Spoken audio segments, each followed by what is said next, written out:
तो देखो, आज की क्लास में हम लोग एक्सरसाइज 9.2 को क्या करने वाले हैं, रिवाइज करने वाले हैं। तो आराम से सुनना है। 3 क्वेश्चन आज डिस्कस करेंगे और फिर यही तीनों क्वेश्चन में से किसी एक क्वेश्चन को आप लोगों को करके दिखाना है। ठीक है, तो आराम आराम से समझने का ट्राई करना है। सबसे पहले क्वेश्चन से स्टार्ट कर लेते हैं। पहले हम लोग क्वेश्चन को समझ लेते हैं आराम आराम से, फिर इसके सॉल्यूशन को डिस्कस करेंगे। तो कह रहा है two circles of radii 5 centimetre and 3 centimetre intersect at 2 points. दो सर्किल हैं, एक सर्किल का रेडियस कितना है तो 5 सेंटीमीटर का है और दूसरे सर्किल का रेडियस क्या है 3 सेंटीमीटर है, जिसको हम लोगों ने यहाँ पे और यहाँ पे मेंशन कर रखा है। इन दोनों सर्किल के सेंटर के बीच का भी डिस्टेंस दे रखा है और सर्किल के बीच सेंटर के बीच का डिस्टेंस कितना है 4 सेंटीमीटर है। ठीक है, हमें क्या निकालना है तो find the length of common chord. तो ये दोनों ही सर्किल एक दूसरे को क्या कर रहे हैं, दो अलग अलग पॉइंट पे इंटरसेक्ट कर रहे हैं। तो ये एक कॉमन कॉर्ड है और इसी कॉमन कॉर्ड की हमें लेंथ मालूम करनी है। ठीक है, क्वेश्चन समझ में आ गया। हमारे पास दो सर्किल हैं, एक सर्किल का रेडियस 5 सेंटीमीटर है और दूसरे सर्किल का रेडियस कितना है 3 सेंटीमीटर है। इन दोनों का सेंटर एक दूसरे से कितना अवे है तो 4 सेंटीमीटर के डिस्टेंस पे है। ये दोनों सर्किल जब हमने ड्रॉ किया तो ये दोनों ही सर्किल एक दूसरे को दो पॉइंट पे काट रहा है और उसी दोनों पॉइंट पे हमारा एक कॉमन कॉर्ड है और इसी कॉमन कॉर्ड का हमें लेंथ फाइंड आउट करना है। जो गिवन इन्फॉर्मेशन था, सारा गिवन इन्फॉर्मेशन को हम लोगों ने यहाँ पे मेंशन किया है। यहाँ पे जो कंडीशंस दे रखे थे उसके अकॉर्डिंगली डायग्राम बनाया और हर एक वर्टिसेस को हम लोगों ने नेम असाइन कर दिया। यहाँ पे ए वर्टेक्स ले लिया, यहाँ पे सी लिया, यहाँ सी डैश लिया, ये डी लिया और ये वर्टेक्स हमने बी लिया। ठीक है, और सी डैश डी को हमने x सेंटीमीटर लेट किया है। सी डैश डी यानी कि यहां से यहां तक पता चल रहा है, सी डैश डी को हमने x कंसीडर किया है। तो सी डी क्या हो जाएगा 4 माइनस एक्स हो जाएगा, क्योंकि यहां से यहां तक का डिस्टेंस क्या है 4 सेंटीमीटर है। यहां से यहां तक का डिस्टेंस अगर 4 सेंटीमीटर है तो ये अगर x है तो ये क्या हो जाएगा 4 माइनस एक्स हो जाएगा। ठीक है, समझ में आया। और इसी चीज को हम लोगों ने यहाँ पर भी मेंशन कर दिया है। ठीक है, अब क्या है कि ये जो सी डी है ये इस ए बी कॉर्ड पे क्या है परपेंडिकुलर है। ठीक है, तो परपेंडिकुलर होने के कारण इस कॉर्ड को ये सी डी क्या करेगा बाइसेक्ट करेगा, जैसा कि हम लोगों ने कल थ्योरम में पढ़ा था। ठीक है, अब अगर हम लोग ए डी फाइंड आउट कर लें तो इस पूरे कॉर्ड का लेंथ क्या होगा पता चल जाएगा। अब ये जो ट्राइंगल है हमारा ए सी डी, ये कैसा ट्राइंगल है तो ये एक राइट ट्राइंगल है, क्योंकि इसका ये वाली एंगल कितनी की है तो 90 डिग्री की है। ठीक है, इस कारण से हम लोग यहाँ पे पाइथागोरस थ्योरम लगा सकते हैं और पाइथागोरस थ्योरम से हम लोग कह सकते हैं कि ये जो एडी का स्क्वायर होगा ये AC square of AC minus square of C D के इक्वल होगा, जैसा कि यहाँ पे लिखा है हमने AD square is equal to 5 square minus 4 minus X square. ठीक है, ये समझ में आया या नहीं आया, समझ में आ रहा है। यहाँ पे जो ये स्टेटमेंट है ये कैसे लिखा है ये समझ में आया, नहीं समझ में आया तो एक बार फिर से लिख दे रहा हूं।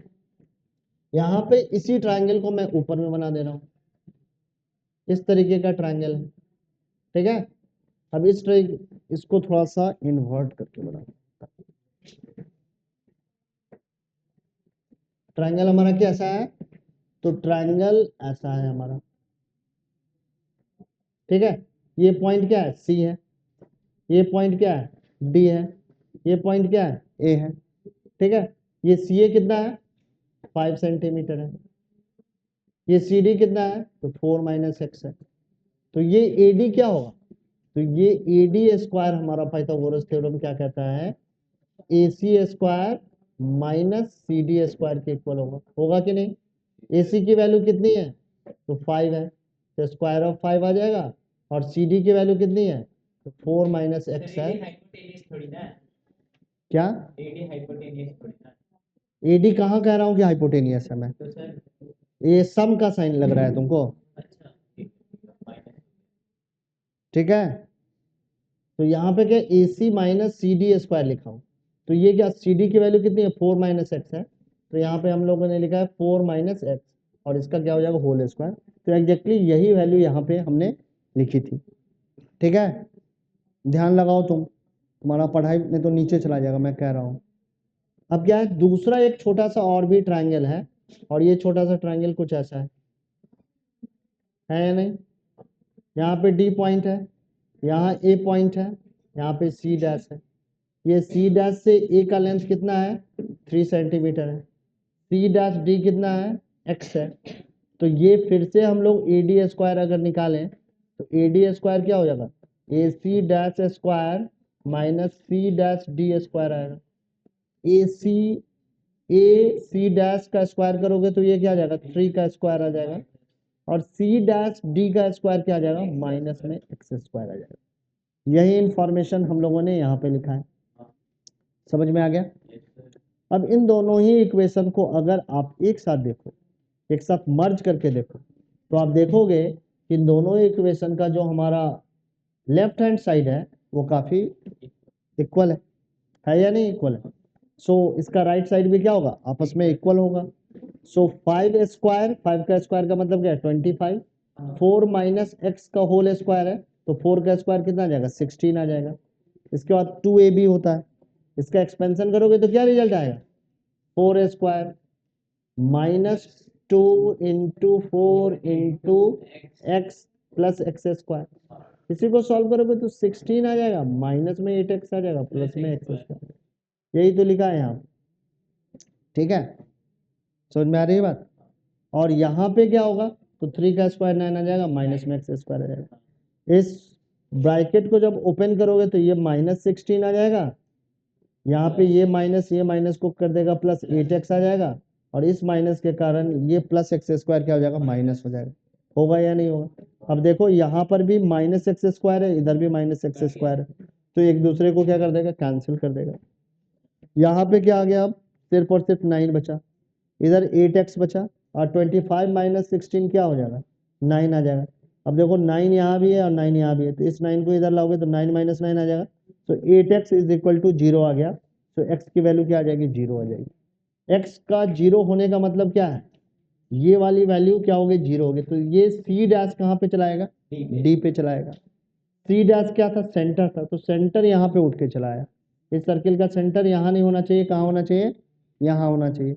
कैसे पता चला, तो c डैश d की वैल्यू कितनी आ गई 0 आ गई। 0 का मतलब है ये वाले पॉइंट यहाँ पे, ठीक है, तो ये वाला पॉइंट जैसे ही यहाँ पे आएगा तो ये सेंटर हो जाएगा और ये क्या हो जाएगा रेडियस हो जाएगा। तो रेडियस इसका कितना है 3 सेंटीमीटर है, तो ये 3 है, तो ये पूरा ए बी क्या होगा उसका ट्वाइस हो जाएगा, तो A B is equal to twice of A D. तो ए डी यहाँ पे क्या है 3 सेंटीमीटर है, तो ए बी क्या हो जाएगा 6 सेंटीमीटर हो जाएगा। समझ में आ गया सारे बच्चों को।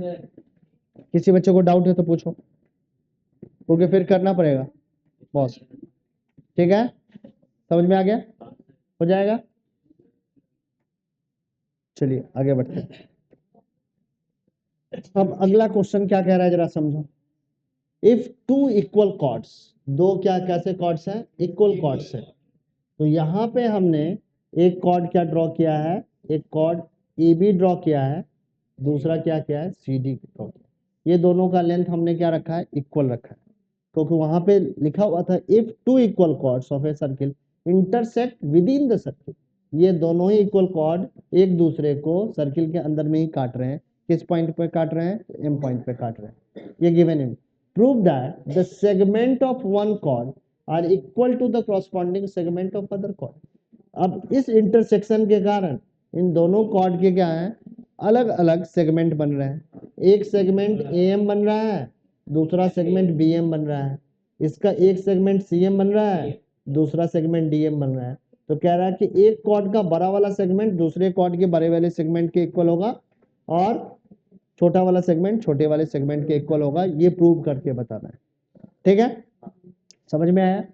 तो हमने कंसिडरेशंस में लिखा we have a circle with centre O, हमारे पास एक सर्किल है जिसका सेंटर ओ है, ठीक है। इसी में यहाँ यहीं पे ए बी और सी डी क्या है टू इक्वल कॉर्ड्स हैं which are intersecting each other at the point M within the circle, ठीक है। हमें क्या प्रूव करना है, तो we have to prove C M is equal to A M and B M is equal to D M, ये prove करना है। हमने कंस्ट्रक्शंस कुछ किए हैं, क्या कंस्ट्रक्शन किया है, आई ड्रॉन ओ एक्स, एक लाइन हमने ओ एक्स ड्रॉ किया है सी डी पे परपेंडिकुलर, और दूसरी लाइन ओ वाई ड्रॉ की है जो कि ए बी पे परपेंडिकुलर है, और ओ से एम को ज्वाइन कर दिया है, I also join O to M. ठीक है, कंस्ट्रक्शन वाला पार्ट समझ में आ गया होगा, क्या प्रूव करना है ये समझ में आ गया होगा। अब चलते हैं कि जो प्रूव करना है उसको प्रूव करने का ट्राई करते हैं। तो अब हम लोग दो ट्रायंगल को कंपेयर करेंगे। तो एक ट्रायंगल हमने लिया है यहाँ पे ओ एक्स एम, ओ एक्स एम कौन सा ट्रायंगल है, तो ये वाला ट्रायंगल है, इसको हमने रेड से बनाया है। और दूसरा जो ट्रायंगल है वो क्या है, O Y M, O Y M कहाँ पे है, यहाँ पे है। इन दोनों ट्रायंगल में को जब कंपेयर करोगे तो आप पाओगे ये वाली एंगल दोनों की क्या है, 90 डिग्री की है, जो कि आपस में क्या हो जाएगी, इक्वल हो जाएगी, होगी या नहीं होगी। फिर आप कह सकते हैं जो ओ एम वाला साइड है ये दोनों ट्रायंगल में अवेलेबल है, तो ये कॉमन साइड है। ठीक है, और ओ एक्स और ओ वाई भी आपस में इक्वल होगा, क्योंकि इक्वल कॉर्ड्स सेंटर से इक्वल डिस्टेंस पे होते हैं। ठीक है, equal chords are equal distant from the centre of the circle, ऐसा थ्योरम हम लोगों ने पढ़ रखा है। तो ओ एक्स क्या हो जाएगा, ओ वाई के इक्वल हो जाएगा। तो इस तरीके से हम लोग आर एच एस क्राइटेरियन से कह सकते हैं जो हमारा ओ एक्स एम ट्रायंगल होगा वो ओ बाई एम ट्रायंगल के क्या हो जाएगा, कॉन्ग्रुएंट हो जाएगा। एंड बाई सीपीसीटी हम लोग क्या लिख सकते हैं कि जो एक्स एम होगा वो वाई एम के क्या हो जाएगा, इक्वल हो जाएगा। अब क्या ए बी सी डी के इक्वल है ही, half of the A B half of the C D के भी इक्वल होगा, होगा या नहीं होगा।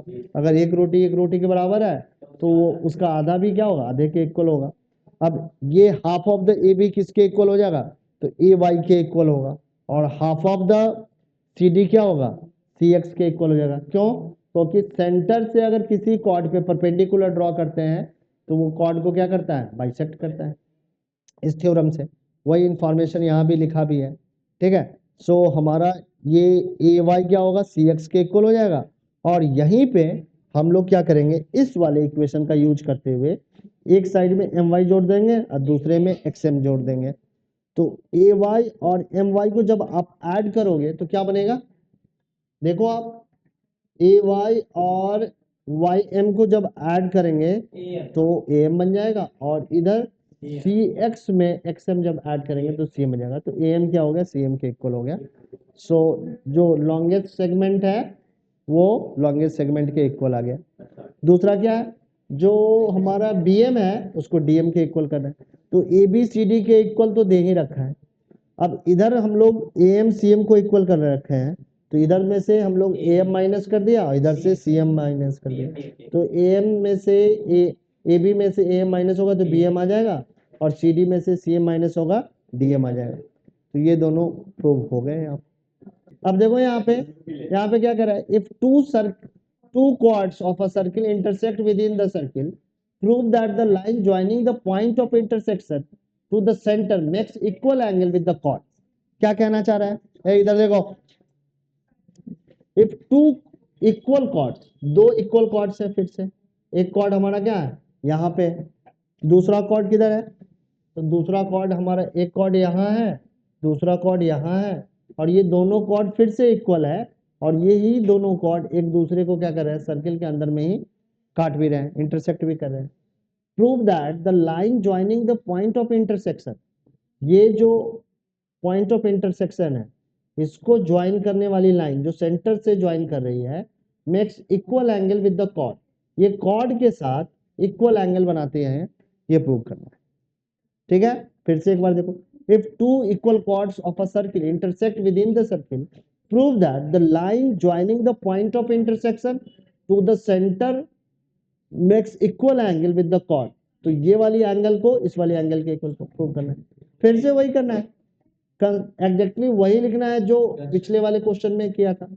अब करना भी वही है कि ओ वाई एम को ले लेना है, ओ एक्स एम को लेना है, एग्जैक्टली वही स्टेप रिपीट किए गए हैं, कुछ भी स्टेप नया नहीं किया है। सिर्फ सीपीसीटी, अभी वहां पे हमने सीपीसीटी में क्या निकाला था, ये इसके इक्वल है, ये इसके इक्वल है, यहाँ पे क्या लिखना है, ये वाली एंगल इसके इक्वल है, इतना सिंपल है। ठीक है, ये पहला जो क्वेश्चन बच्चा समझ में आ गया होगा उसको थर्ड क्वेश्चन भी क्या होगा, समझ में आ गया होगा, और जिसको सेकंड वाला नहीं समझ में आया होगा उसको थर्ड भी नहीं समझ में आएगा। ठीक है, चलो अब करके देखो फटाफट, पहले करो थर्ड। हाँ